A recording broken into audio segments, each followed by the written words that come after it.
Hello, and welcome to my review of the OnePlus 7 Pro. I am going to be talking about many different features, many strengths, weaknesses, everything somebody in the US would have to know, or even outside the US, but if you want to use it on somebody like Verizon who uses CDMA, I have some information that may be useful. So let's start with the first main point, and this is not uncommon knowledge. The display is amazing. It's a 90 Hz 1440p display, and it's incredible. And I'm going to show you some of the things you get with a full display. And of course, the pop-up camera allows for this full display. So let's show you first. Here's a quick YouTube video, 1440p. This is a Marques Brownlee one. I'm only going to play like a second of it just to show you what it looks like. And this is his review of this exact phone. So as you can see, the entire display, 1440p, it looks great. Another thing I want to show you is the Disney Plus. And throughout this video, I have a bunch of things open. So we're going to look at the RAM management of the phone itself. The Marques Brownlee video did play, but I had this on Avengers Endgame for a second just to show you the full display, and that did not stay in the memory. So we're just going to show you what this thing looks like on Disney Plus. And oh my god, it's incredible. As you can probably tell by this, it goes to the end of the display, each side. There's no little black bars like there are even on YouTube. This is incredible, and watching movies on it is amazing. The next point I want to make is the performance, and it uses a Snapdragon 855, 8 gigs of RAM. It's very good. The 855 is a very good chip, although it doesn't compare in Geekbench scores to maybe the 813 of Apple. It's still, you're not going to notice that much of a difference. How fast the phone is based on the speed of the software, what you can do to change. This 90 Hz display makes it feel faster just by going like this. You go onto a place like Twitter, it's way smoother than in the iPhone. It just is. Hardware sometimes does beat out software. In this case, a 90 Hz display beats a 60 Hz. Alright, now I want to talk about the price of the phone. And the price is very reasonable. So I got this on Black Friday for $550. And for what you're getting, basically a flagship phone, maybe $1,000. It is missing a couple features, and we will talk about that. But this is incredible. It just, for the money, it is one of the best purchases you can make. However, in the US, there are a little more complications. Let's talk about the issues I've had with Verizon. Using this phone on Verizon isn't a problem. They do support the CDMA, but there's one thing that you need to know. Me and my friend both had this issue, where you could send text, but you couldn't receive text. So what you have to do is talk to the people at Verizon in order to get that fixed. And right here, and I'm probably just going to link this for anyone curious of how you fix it. This Reddit page is the perfect explanation of what you need to tell the Verizon rep if you were to get this phone and wanted to use it on there. It's still usable. As you can tell by the top right, I do not currently have my SIM in it because I am using another phone currently, but I did use this phone for a good amount of time and it's great. Let's talk about the one gripe I have about the display. It's a curved display. That bothers some people, that doesn't bother others, but for me, I can see sometimes on the edges, it distorts a little bit. And there's some kind of little, it's not glare, but if I go to here, and I knew to go on Apple's site to see a full white display, on the edge you can see a little blue, sometimes people call it green tint, and not everybody sees this very apparently. It might be hard to catch on video, you might be able to see it, but it just comes with very curved displays. I had the Galaxy S10, which also was a curved display, but I didn't feel it nearly as much on here. But on here as well, accidental touch was not really a problem. They include a clear case that basically prevents from that, and I've been using this Jerry Rig Everything D-brand collaboration skin, which it's limited, but if he ever brings it back, it's a really cool case if you're into that kind of stuff. So let's get back onto the performance, and I'm gonna do that by playing Minecraft. This was in the background. Let's see if it comes up in my RAM. Well, let's see if it doesn't have to reset versus not. We're gonna have to blur that out, but let's see if it resets. And I believe that did reset. So the RAM's not perfect, but it's pretty quick anyway. It's usually pretty good, but I had a lot of stuff open for this video just in case I wanted to show you guys some stuff. But let's go real quickly under here.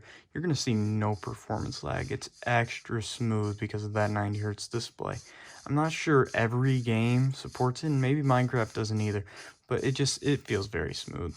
You're going to see no performance decreases in comparison to the iPhone and Galaxy phone, and this phone is almost half the price of those flagship phones. So there is not much you're missing there when it comes to performance, and every phone has their negatives. So let's talk about OnePlus's biggest challenge, and that's the camera. It doesn't compare to the iPhone 11 Pro Max or Pro. It doesn't compare to the Pixel. Nevertheless, they made a great camera in this. It does very well in the daytime. You're not going to see much of a difference in the daytime. Where you're going to see the differences in things like portrait mode, night shots. You'll see the difference because Apple does those very well, and so does Google. I'm going to show you guys some comparisons from this to the iPhone 11 Pro Max, and there's such a big price difference. Are you getting your money's worth in the camera department?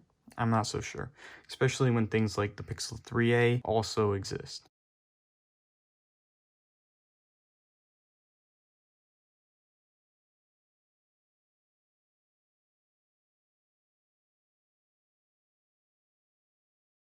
One thing that OnePlus did kind of take from the iPhone is the alert slider, and I absolutely love it.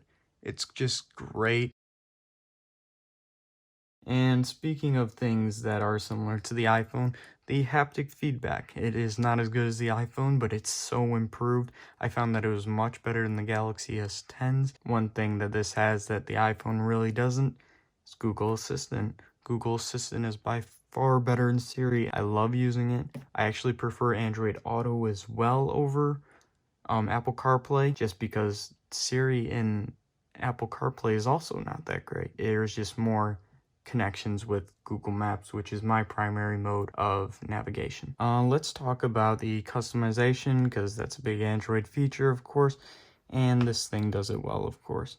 I actually really like how it's laid out. It's just like this. I am using a wallpaper from, actually I believe Marques Brownlee used this wallpaper in his review of the OnePlus 7 Pro. I really liked it, and I found it on Zedge. So I might be able to link that for you guys as well. But that's the one I'm going with. You can switch. I don't put any animation on the fingerprint scanner because it makes it feel even faster. And let's talk about the fingerprint scanner. I love in-display fingerprint scanners. I think they're very useful, very quick. I like Face ID, but never been a huge Face ID person. Very big on the fingerprint scanners. Really like it. Let's show you. It's super quick. Like, that wasn't even one of the quicker ones. I might have missed it, but yeah, right there. It's incredibly quick. All right, let's talk about the software itself. The software itself is very much like stock Android. It's very clean. It has the same kind of mechanisms. I'm using the Google gestures on here, which I really like. The swipe from either side, rather than on iPhone, you can only swipe from one side and swipe anywhere here. It just feels much more natural to a right-handed person. The Google gestures, they're quick, they're smooth, animations are great. This thing has great software support, so not only is the software just really nice, and it's got things like gaming mode and other nice OnePlus features, like also in the top bar I can have whatever I want, in this top right corner. You can switch that quite easily in the customization settings. This thing's on Android 10 already. Did not ship with Android 10, shipped with Android 9. And whenever it came out, I believe it was June or May, but correct me if I'm wrong. Either way, very quick on the Android 10 update, really quick on modifying it, and you don't have to go through the carriers. There's it's probably well known to the OnePlus fans of the world, but if you want a quick software update and don't want to have to go through your carrier, and I'm in the wrong page again, right here, this is what I wanted. Download, there we are. Download and updates. So you can download your version of Android from the OnePlus site themselves. If you want a tutorial on how to do this, because what I had to do is I had to download it on my computer and then push it over to the file, and that worked well. But if you want a tutorial on how to do this without it coming from the settings itself, let me know. Let you get on the beta build, but beta this is about over. This is just when Android 11 comes out. That's when you'll probably need this again. Okay. Next is the battery. And the battery on here, it will get you through a full day most of the time, sometimes with heavy use. For me, it didn't. So it's not one of the biggest strengths, but OnePlus does include a 30-watt warp charger in the box, and that always is incredibly quick. I'm very impressed, even compared to Samsung's 25-watt charger that came on the Note. You know, you can see these comparison videos. It was a lot better than the 18-watt charger on the Pixel, on the iPhone. Very big fan of this, especially when it's low. That's when it gets the highest. When you get into the areas like 85 and up, that's when it gets a little bit slower. But overall, the battery, very big, but you're powering a 90 hertz 1440p display. So therefore, the battery is not going to be the best, but warp charging is your option. All right, last thing I want to say on one of the things I didn't really like was wireless charging. I use wireless charging every day before I go to bed, and then I put it, I just put the phone next to me on my wireless charger. The Pixel 3a didn't have this either, and I used the Pixel 3a for a while, so it's not the biggest issue, especially with the charger in the box. In both cases, 18 watt and 30 watt, they were pretty good compared to like the 5-watt charger on the iPhone 11's, standard model. So overall, no wireless charging was a disadvantage, but I didn't find it to be a deal breaker. Lastly, I want to talk about the OnePlus 8 and 8 Pro. They are rumored to have 120 hertz displays, which are going to be amazing. And they also might be partnering with Verizon. So the people who are on CDMA carriers, which are Verizon and I believe it's Sprint, but it might be T-Mobile. It's one of those two that use CDMA rather than GSM. They're going to have to know how to use the Reddit posts right here. I will link it, so don't worry. And they also just will need to know that it's not going to be sold directly from Verizon. I had to buy from the OnePlus site, but with the 8 and 8 Pro, it is very likely that Verizon will be a partner with OnePlus in bringing it, to more users in the US. Okay, in summary. So a summary I want to make about this. Great display, amazing software, great performance, amazing everyday use phone at a very reasonable price. Downsides, you got the curved screen, but some people might not have a problem with that. The battery isn't the best, and there's no wireless charging. Overall, for the $550 I paid, this is one of the best purchases I've made. And when the OnePlus 8 does eventually come out, you might be able to get this phone for around then or even lower. That's all I've got for you guys. So if you are new, which you probably are because this is only my second video, please comment, bring any constructive criticism, and subscribe if you like the video. All right. Thanks, guys.